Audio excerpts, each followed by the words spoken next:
When tackling a tough subject like math, not many things can lift a person's spirit more than the saying, Jeder Meister war einmal Anfänger. This saying you hear in German communities to motivate, encourage, and to strengthen persistence. In reality, this was a common American saying 40 years ago, of course in English. What it means is that every expert was once a beginner. In general, everyone starts at point zero, has their up and down journey full of many frustrations before they finally master the skill they are pursuing.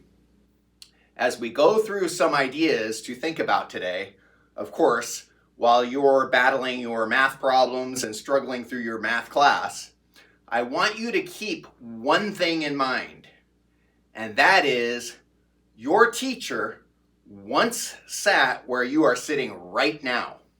Just like you, whether it be sometimes or maybe often, your teacher was also confused in a math class.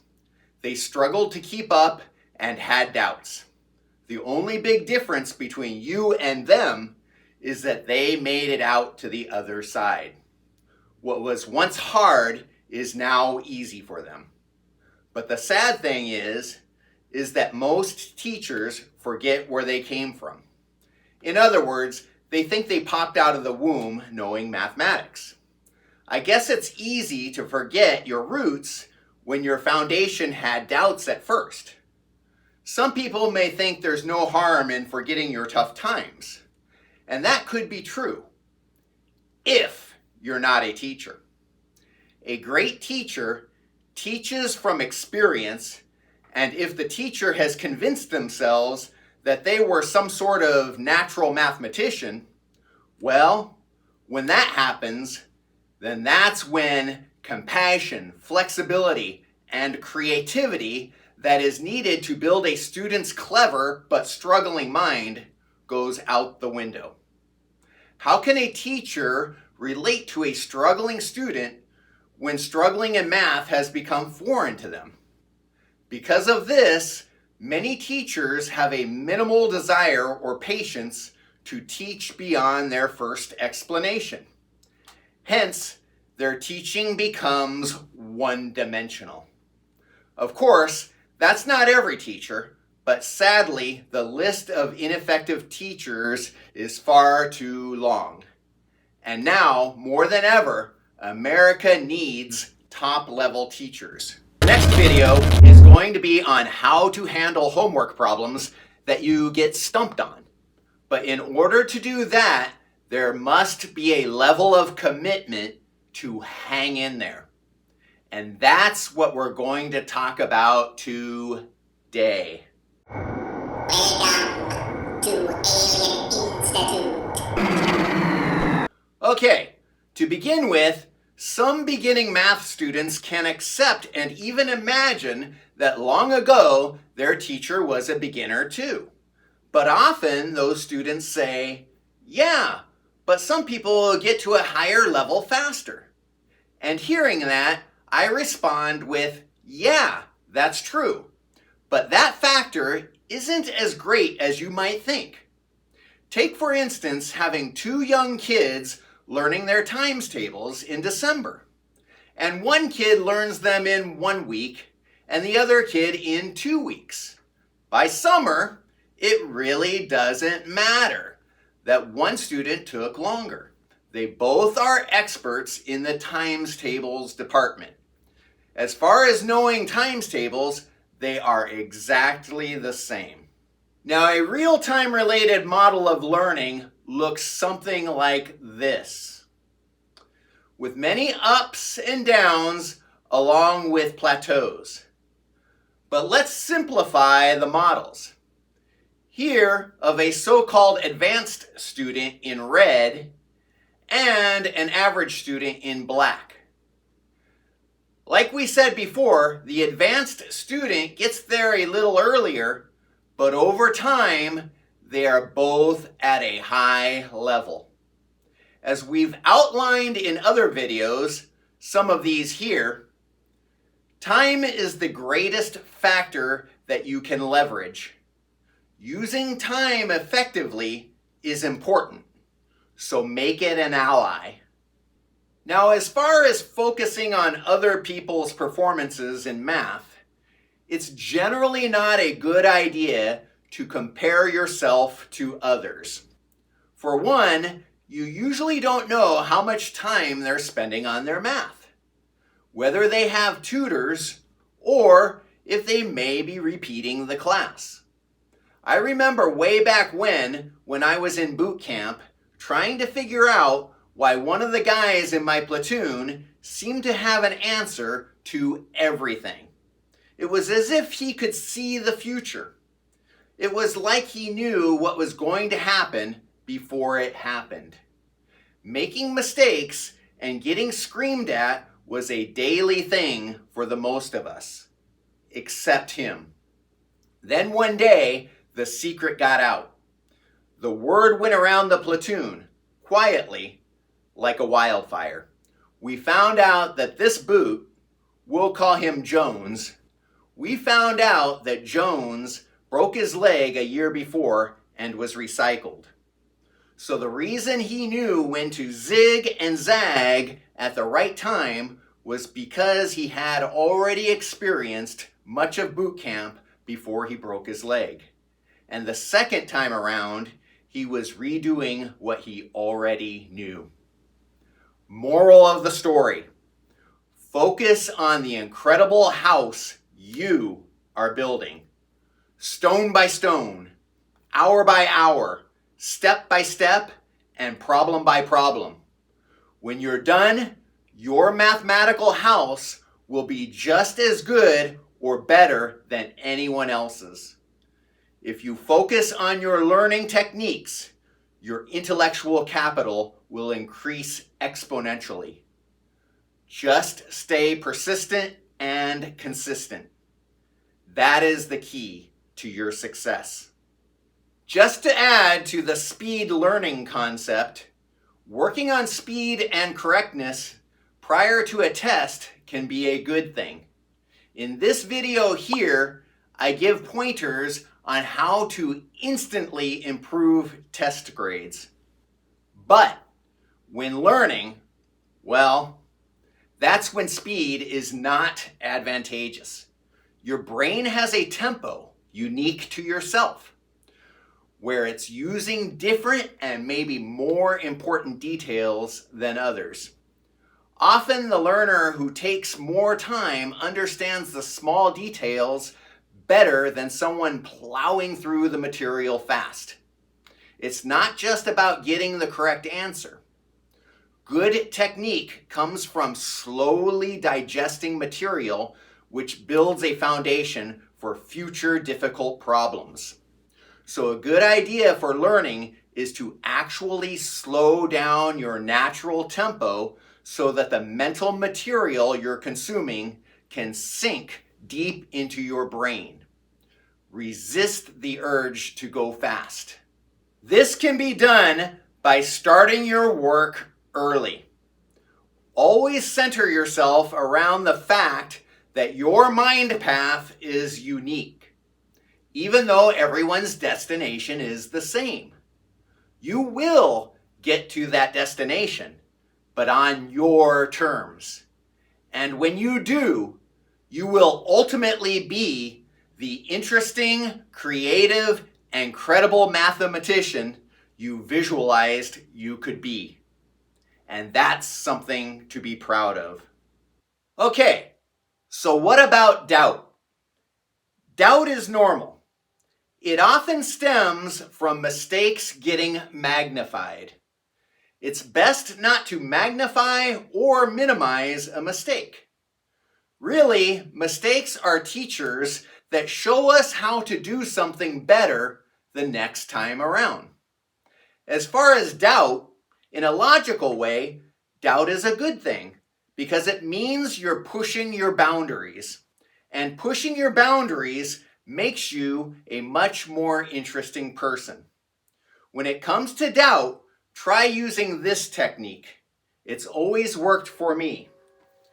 First, my homework was always done and put into a 3-ring folder like this. I'd punch the holes in the paper and put them in order. After every homework set, I'd pick out the hardest problem from the set that I struggled with the most. I'd work it again on another page, which I dubbed the Hall of Fame problems.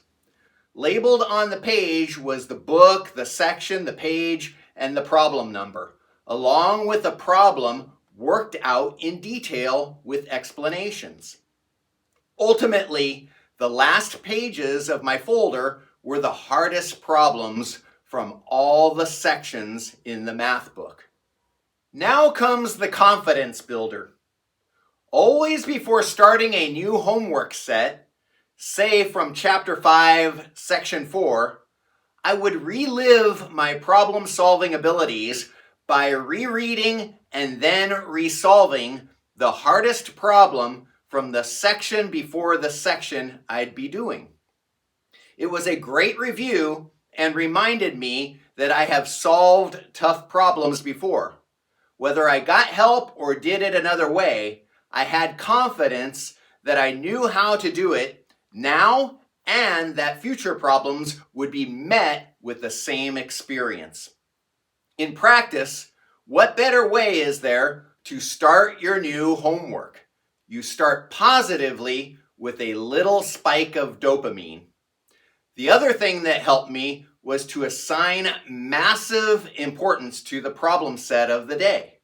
If you define your problem set as just a set of problems, it doesn't activate the inner workings of your mind much at all. But if you link your problem set to being a foundation of solving a bigger task, such as landing a spacecraft on Mars or bioengineering a heart that pumps forever, now your antenna for learning starts to become more receptive, and that part of the brain, which is most creative, will spark. Think of each problem in each section in each chapter as striking the chisel once to a large stone that will one day be a masterpiece. So it's true that big goals motivate, but they can also overwhelm. So that is why you frame your problem sets as micro goals. And the problem you're working on becomes, let's say, a micro goal. These micro goals of solving one problem at a time develop confidence. We'll talk about this in other videos, but learn to break the instructions to a problem and the steps to solve a problem into as many steps as possible. Even the steps can often be broken down into more steps.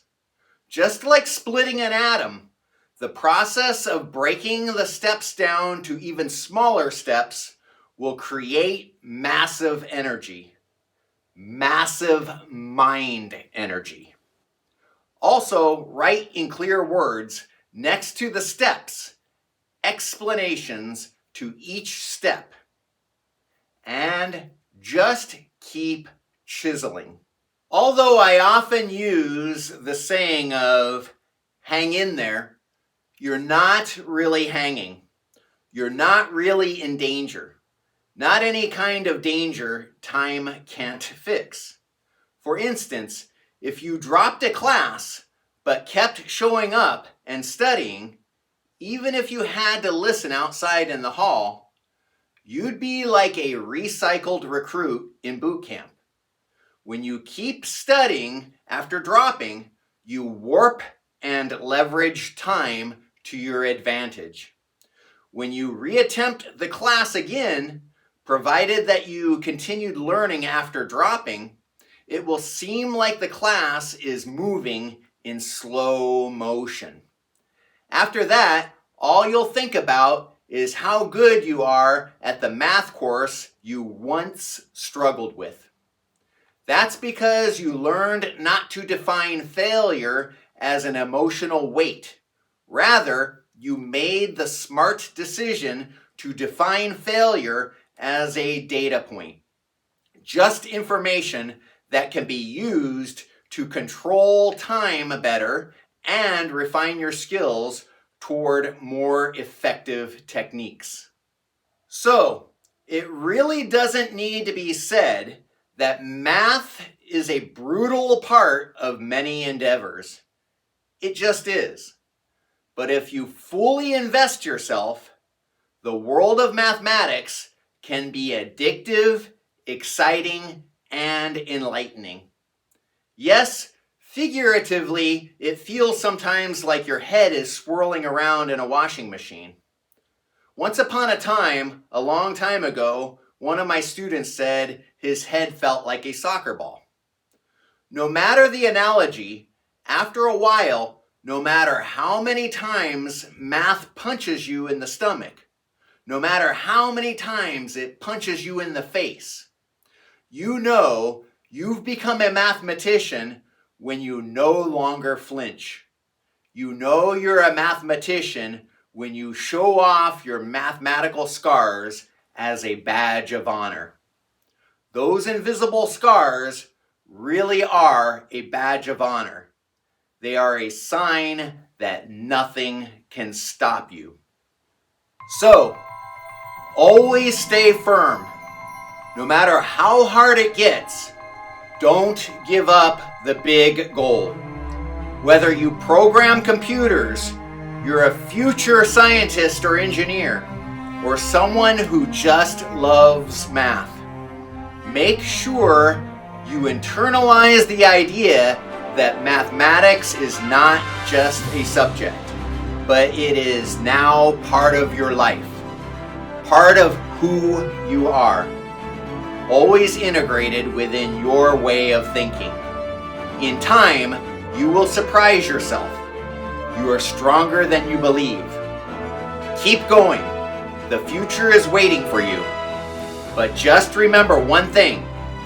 When you do get to the level that you've always wanted to get to, when you've joined the distinguished club of those who are strong in mathematics, I ask only one thing, and that is, don't forget your struggles.